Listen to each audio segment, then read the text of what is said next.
it for the audio, or you can even watch back. Giving players all the props, or put them on blast. We don't give no hot takes, only talk facts. We're giving all our devotion, riding high on this wave of emotion. Going all out, yeah, cause this is our time. No, ain't no stopping us till we reach the finish line. All in, we came here to win. We're gonna give everything. S-I-C-K on the run. S-I-C-K, sick, sick. On fire, we're ready to fight. We'll bring the house down tonight. S-I-C-K on the run. S-I-C-K, sick, sick. Play it on the car ride, play it when you lounge. X and O, you know that we can hold it down. Shout out to my man Sammy, got it off the ground. And to all the listeners tuned in right now, got debates, analysis, and speculation. This is sports talk for the new generation. You know where to find us, got a reputation. Sick podcast, your #1 sports destination. Giving all our devotion, riding high on this wave of emotion. Going all out, yeah, cause this is our time. No, ain't no stopping us till we reach the finish line. All in, we came here to win. We're gonna give everything. S-I-C-K on the run. S-I-C-K, sick, sick. On fire, we're ready to fight. We'll bring the house down tonight. S-I-C-K on the run. S-I-C-K, sick, sick. S-I-C-K is the sickest podcast. Tune in for the audio, or you can even watch back. Giving players all the props, or put them on blast. We don't give no hot takes, only talk back. S-I-C-K, S-I-C-K, S-I-C-K, S-I-C-K, S-I-C-K, S-I-C-K, S-I-C-K. All in, we came here to win. We're gonna give everything. S-I-C-K on the run. S-I-C-K, sick, sick. S-I-C-K is the sickest podcast. Tune in for the audio, or you can even watch back. Giving players all the props, or put them on blast. We don't give no hot takes, only talk facts. We're giving all our devotion, riding high on this wave of emotion. Going all out, yeah, cause this is our time. No, ain't no stopping us till we reach the finish line. All in, we came here to win. We're gonna give everything. S-I-C-K on the run. S-I-C-K, sick, sick. On fire, we're ready to fight. We'll bring the house down tonight. S-I-C-K on the run. S-I-C-K, sick, sick. Play it on the car ride, play it when you lounge. X and O, you know that we can hold it down. Shout out to my man Sammy, got it off the ground. And to all the listeners tuned in right now, got debates, analysis, and speculation. This is sports talk for the new generation. You know where to find us, got a reputation. Sick podcast, your #1 sports destination. Giving all our devotion, riding high on this wave of emotion. Going all out, yeah, cause this is our time. No, ain't no stopping us till we reach the finish line. All in, we came here to win. We're gonna give everything. S-I-C-K on the run. S-I-C-K, sick, sick. On fire, we're ready to fight. We'll bring the house down tonight. S-I-C-K on the run. S-I-C-K, sick, sick.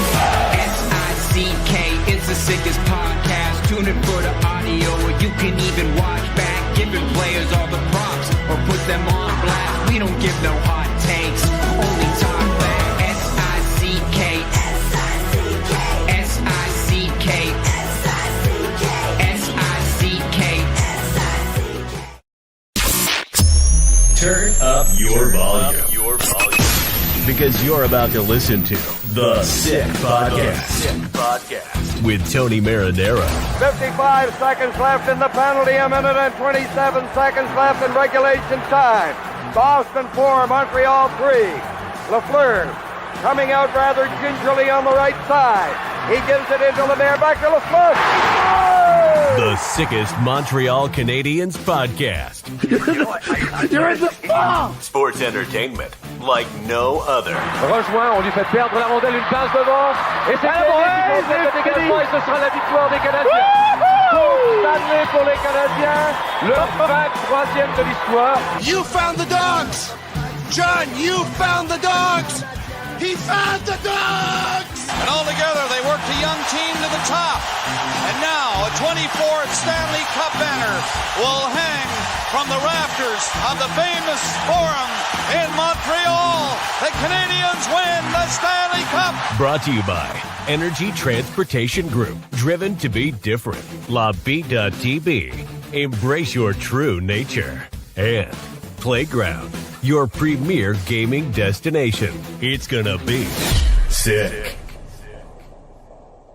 Marinaro on this Thursday, July 10. Thanks for watching, everyone, on YouTube, on Facebook, and on Twitter. Byron Bader of Hockey Prospecting will join me in just a couple of minutes, and we'll take a look at the Montreal Canadiens prospect pool, compare it with other teams in the National Hockey League to see where the Canadiens stand as far as Byron is concerned. Obviously, the Sick Podcast is brought to you in part by Playground. 3 tasty reasons to visit the Rail. Mondays as of 4 p.m. Dive into 2 lobster tails for just $22, served with rice, veggies, garlic butter, and a warm biscuit. Thursdays from 4 p.m. Sink your teeth into their Surf and Turf special, an 8-ounce New York strip with shrimp, fries, and pepper sauce for only $19. Fridays from 11:30 a.m. to 4 p.m. Enjoy any burger, sandwich, pizza, or main for just $7. Certain conditions apply. Also, we're going to talk about the National Hockey League. Apparently, there was a vote with NHL general managers asking them, do we keep the draft, the NHL draft, decentralized, or do we re-centralize it the way it used to be? And you're not going to believe this, but it appears that it's going to continue to be decentralized.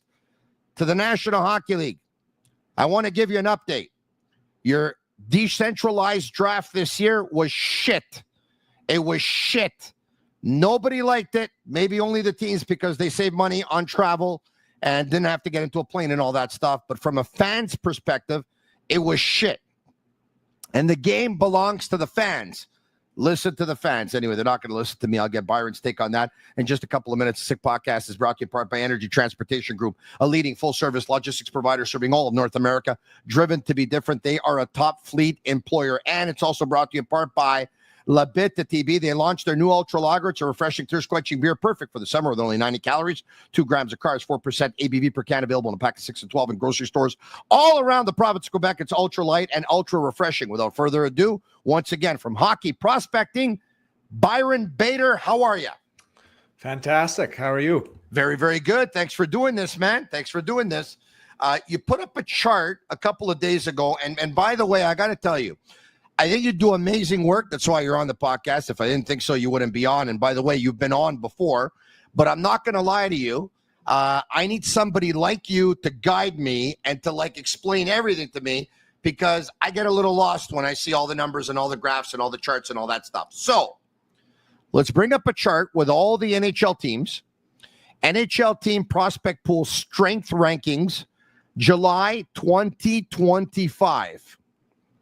Now, first over, why don't we do, anyway, everyone has a chance to see this, but for those listening, we're going to do from 10 overall all the way down to first overall. At 10, Columbus Blue Jackets. At 9, Washington Capitals. At 8, Calgary Flames. At 7, Minnesota Wild.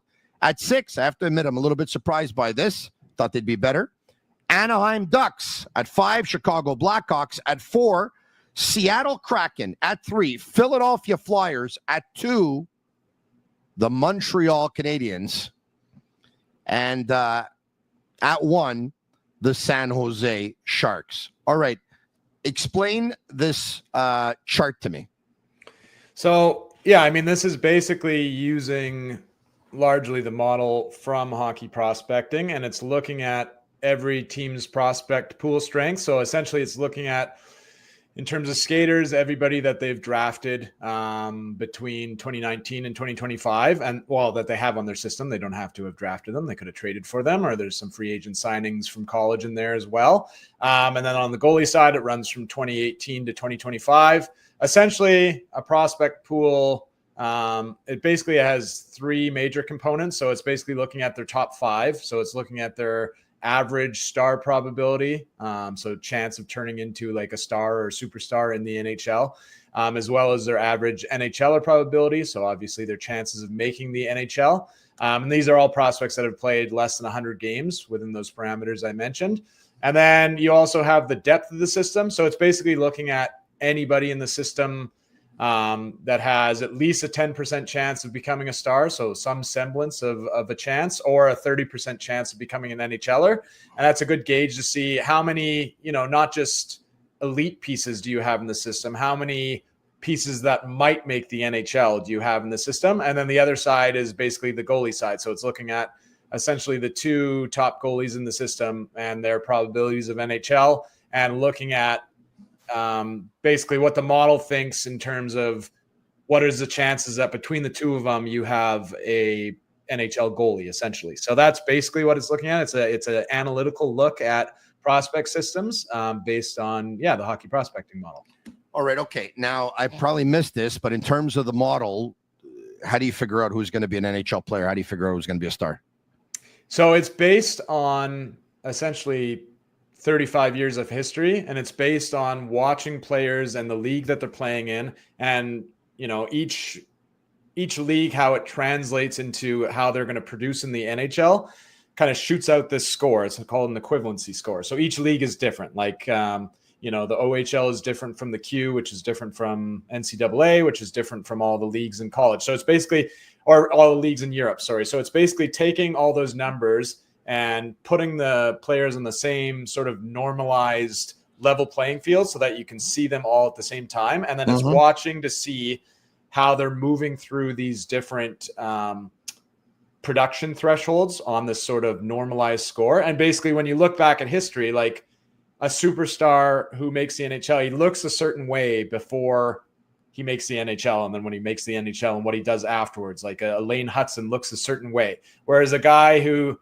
doesn't often make the NHL looks a certain way. He has an archetype with it. So it's basically taking all this years of history and looking back at what did, a superstar look like, or the typical NHLer look like. And then it builds up these predictive probabilities based on that 35 years of history, basically looking at players that look similar and saying, on average, like how many of the players that looked exactly like this made the NHL. And that's how it sort of roughly comes up with these numbers. So basically, you score everything, and in the end, you shoot on an average. Yeah, it shoots out like a probability based on this sort of predictive model for every player drafted. Yeah. Okay, so what different categories that you have here in the NHL prospect pool strength rankings? You have top 5-star ranking, top 5 NHLer ranking, depth stars ranking, depth NHLers ranking, a skater ranking, a goalie ranking, and then the differential from the previous ranking. But once you take the top 5-star ranking, the top 5 NHLer ranking, the depth star ranking, the depth NHLer ranking, and the skater ranking, is that what you're averaging, or you're including in the goalie ranking in there and then averaging? Yeah, so the skater rank is basically when you average out those 4 scores, so the top 5 scores and then the depth star and the depth NHLer. So those are all skater rankings. Got it. And then there's the one category for the goalie rank. And then on the left side, you see kind of their overall ranking, which is sort of a combination of their skater ranking as well as their goalie ranking. And that's how you sort of come up with this whole prospect ranking tool. The Sick Podcast is also brought to you in part by Fruiterie de Lard. They're a family-run business and a mainstay in the LaSalle community since 1995. Proud to continue offering the same fresh foods and flavors that they have for the past 30 years. Fresh fruits and produce delivered daily to an ever-expanding assortment of deli meats, cheeses, and sandwiches. You'll find personalized services and friendly faces that make you feel like family at Fruiterie de Lard. Okay, you sent over a chart. We're not going to bring it up just yet. San Jose is one team. Montreal is another.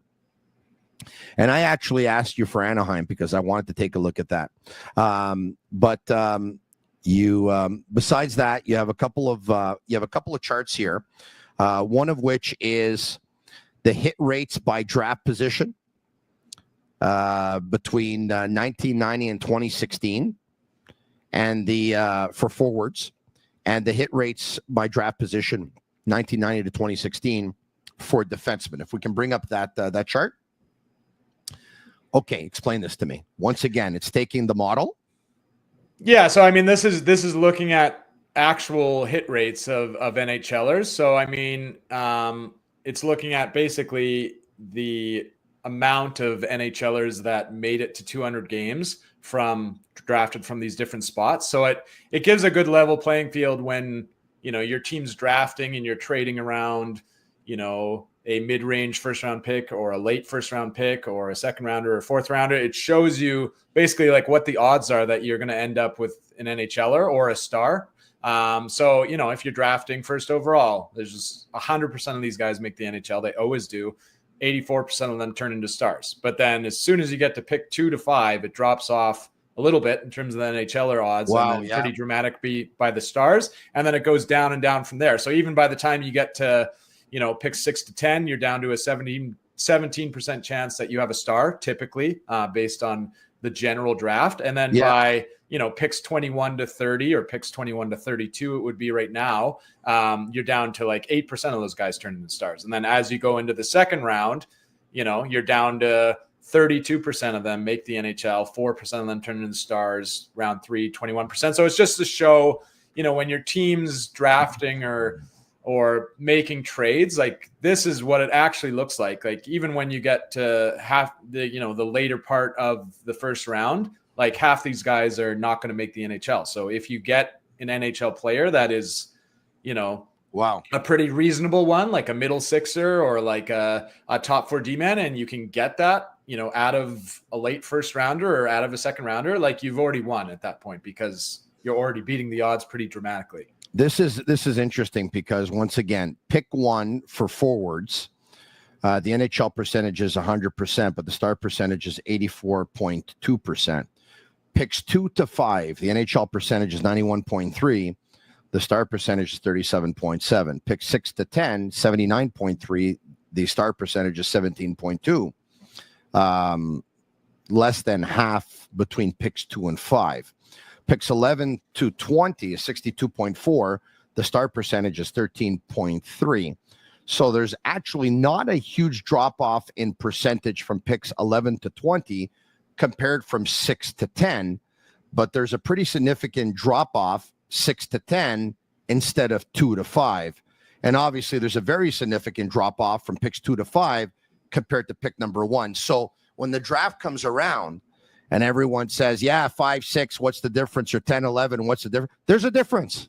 There's a difference. Yeah, I mean, historically, like this is, you know, looking at 26 years, and I only have it till 2016 because it takes so long to confirm whether or not a prospect has made it or not. But yeah, I mean, the data shows that historically there is a difference between those picks. So, I mean, you know, you look at Montreal trading 2 picks in the late teens for Noah Dobson. So they're basically getting a star in Noah Dobson, a really young defender, a, you know, borderline superstar, and they're trading away, you know, 2 picks with basically a 62 to 64% chance of making the NHL. Yeah. And then kind of, you know, a combined basically 25% chance of becoming a star, really. So, you know, like the Islanders might get a player out of that, but what they got is, you know, an under 25-year-old star in their own right. So, I mean, yeah, like looking at it from that look with how the odds normally work out, like the Habs did really well with that Dobson trade, for instance. Awesome. So I'm looking at this. This is interesting, is that once again, you have the hit rates by draft position for forwards between 1990 and 2016, the hit rates by draft position for defensemen between 1990 and 2016. The first pick, that's a defenseman, or is it the defenseman that's picked first overall? How is that? Is it the first the defenseman that's picked first overall? Okay, so the defenseman that's picked first overall, 50% of the time will be a star. The forward that's picked first overall, will be a star 84.2% of the time. And I'm wondering if that will influence teams, if there's ever a debate between a forward and defenseman to take the forward. Now, we know a defenseman went first overall this year, but based on, the people that we talked to, there wasn't much of a debate. They had Matthew Schaefer in a category of his own. But take a look. Picks 2 to 5 of a defenseman being drafted. The start percentage is 27.8. And the forwards between 2 and 5, the start percentage is 37.7.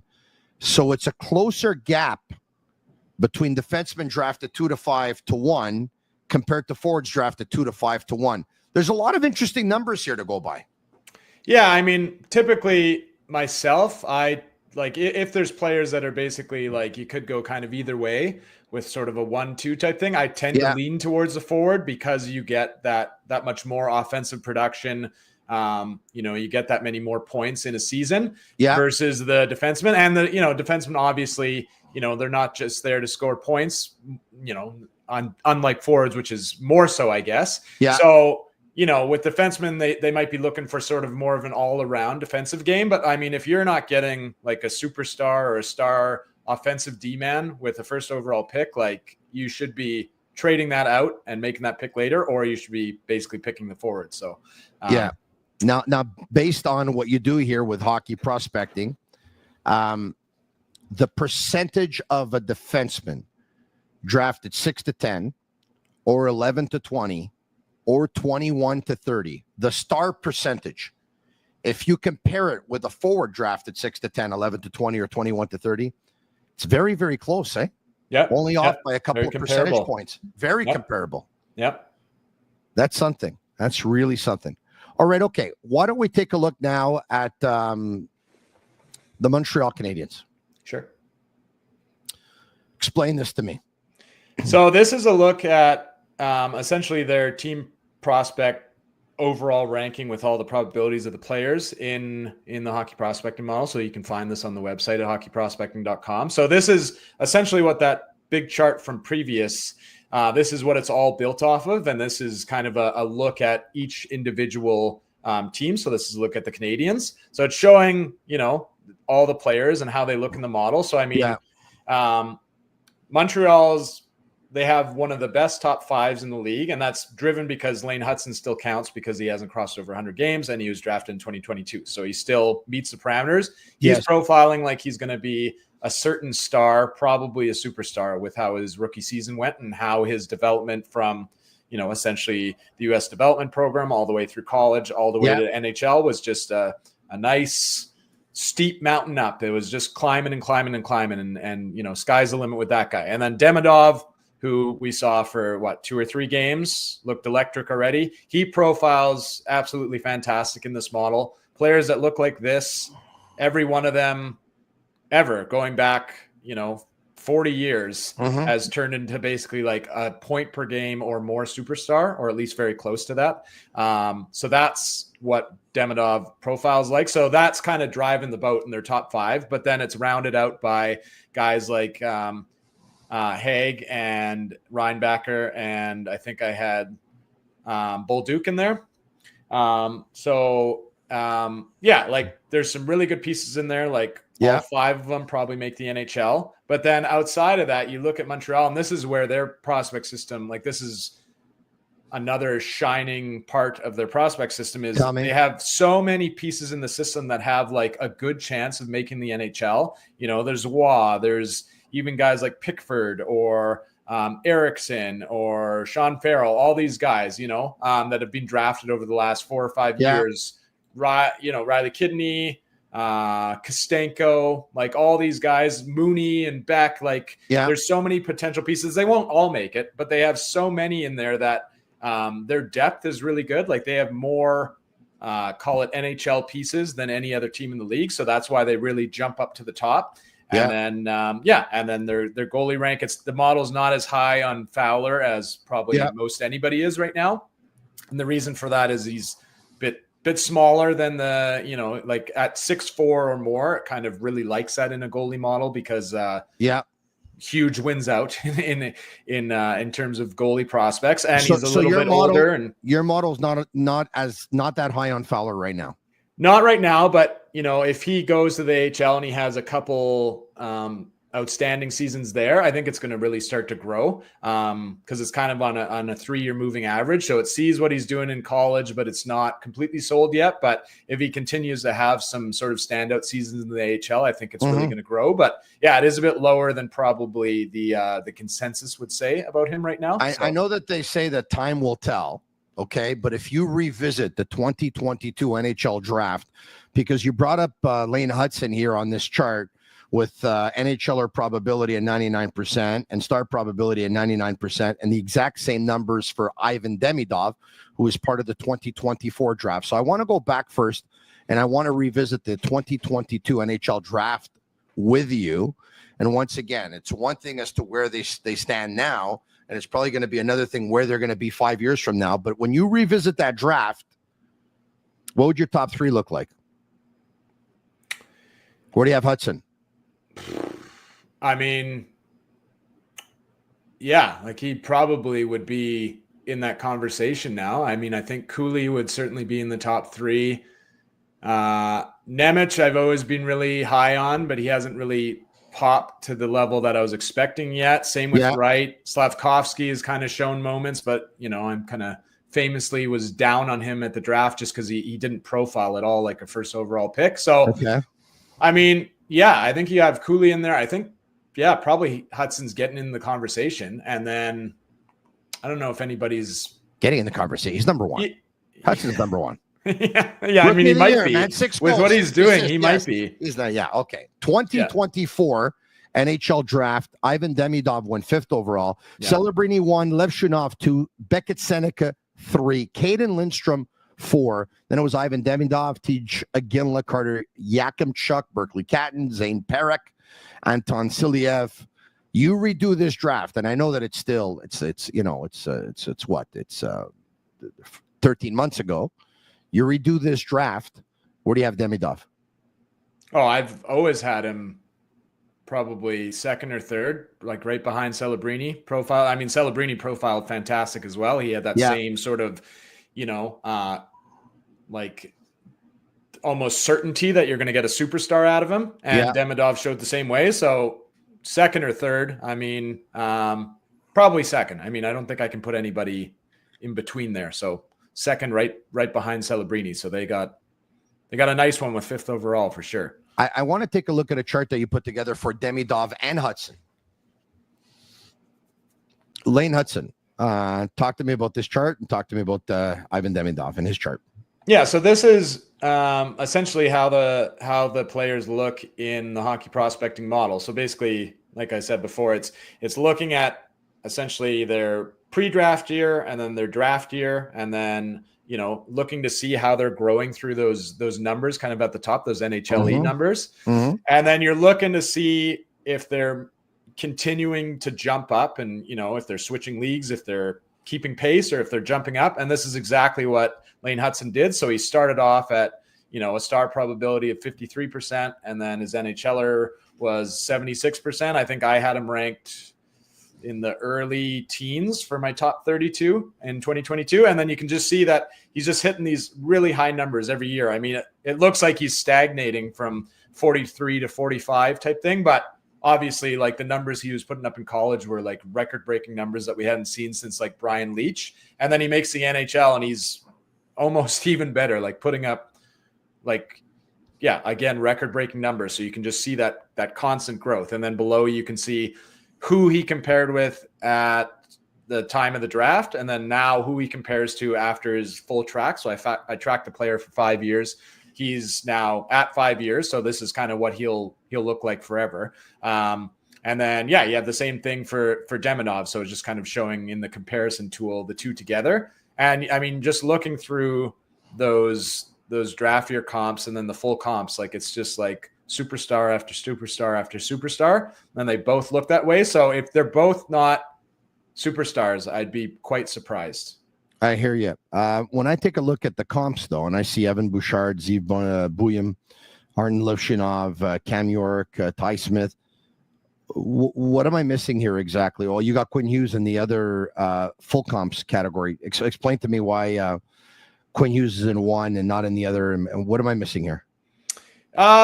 It scrolls down, so it's basically just showing you a random 5 on the screen, but you can scroll down. So it just depends how they look. And then at the full comp stage, like, there's with these comps, it's a bit of a nightmare because you have to find players that look identical, and then they might differ ever so slightly. So I'm kind of like just coming up with an algorithm that like is picking players that look relatively close once you're through that full track. Like, so it's the algorithm that's picking the players. Okay, yeah, and it's kind of it's picking them at random, like the top. That's not like their top comparables. Like it's basically everybody that looks the same, and it's just picking them at random. So you can scroll through on the site and you can actually see all of them. So you can see that the scroller has a little bit of give to it there. So there's some more that kind of look like that. I want to take a look at the Anaheim Ducks chart because I think you have them at 6th for prospects for the month of July 2025.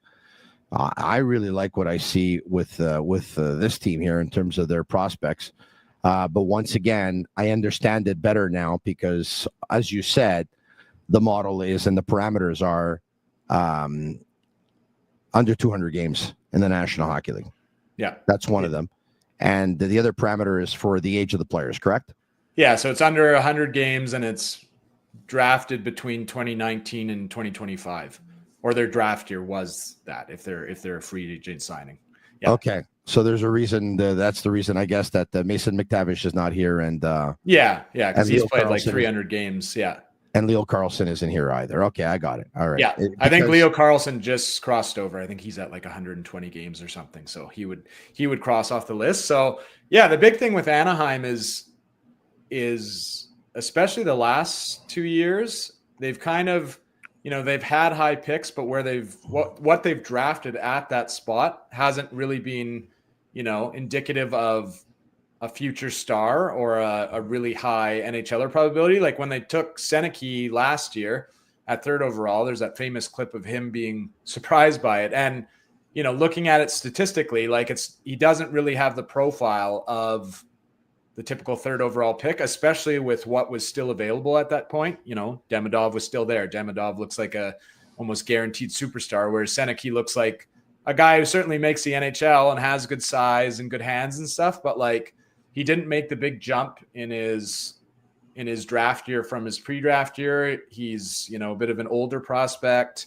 So he's not, he didn't profile anywhere near as good as like a guy like Demidov. So that kind of drops them back a little bit. And then same kind of thing with Roger McQueen, like very highly regarded, big, huge guy, had really nice numbers in his pre-draft year. And then he had some injury issues this year, came back, didn't really jump up a step in terms of what you want to see in his production, especially for such a giant guy in the CHL. Like he's got to be one of the biggest guys out there, and to have, he has obviously some offensive talent. You'd expect him to make like a huge jump, but he really didn't. So then, he doesn't profile like the star you want to get, at that range. So those are two for sure that, maybe drop them back a little bit, and why they're, maybe not in the top 3 or the top 5 is, they haven't hit on those high model value picks like they were a few years ago. Yeah. And those are two of the ones certainly that maybe drop them back a bit. So the team that you have at number 1 for the month of July 2025, hockey prospecting in terms of best prospects in the National Hockey League,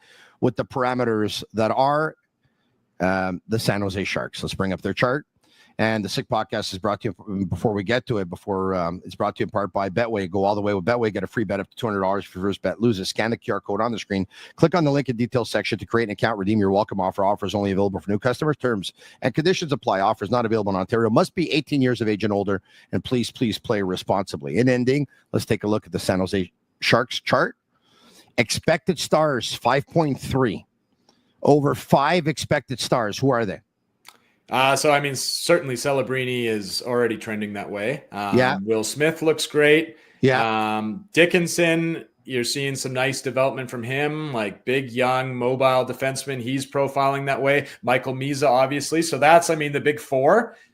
that I would guess, if it hits that 5 stars, they're going to come from there. And then there's going to be one more from either Chernyshov. Musty, Chernyshov, Cagnoni, maybe McKinney has a sort of an outside chance, so those are, Are you high on Musty? Are you high on Musty? Because I have a friend. His name is Simon the Snake Boisvert. I call him Serpente. He is the president of the Quentin Musty fan club. I like him. I think he's model-wise, he looks great. I wanted the Flames to draft him actually in 2023. He's developed really nice. He's young. He's big. Like he's got kind of everything, in terms of a production model you want to see. So yeah, I'm a big fan. I think he's gonna be something for the Sharks, whether that's a star or just a really good kind of second line scorer behind the big guns there. I like him quite a bit. And you have expected NHLers for the San Jose Sharks within this model at 14. So basically what you're saying is if the trend continues 4, 5, 6 years from now, you can see the San Jose Sharks and the Montreal Canadiens, if they continue to be on this path, as two organizations that can go very, very far, very deep into the playoffs. Yeah, I would guess so. I mean, it obviously not all these guys are going to make it, and they're going to trade some guys out, just like we've already seen from, the Habs trying to make their moves, which is totally fine. Like I'm fully on board for loading up a prospect pool and then trading picks out to get, right now veterans that can help you. So that's kind of the way it's trending.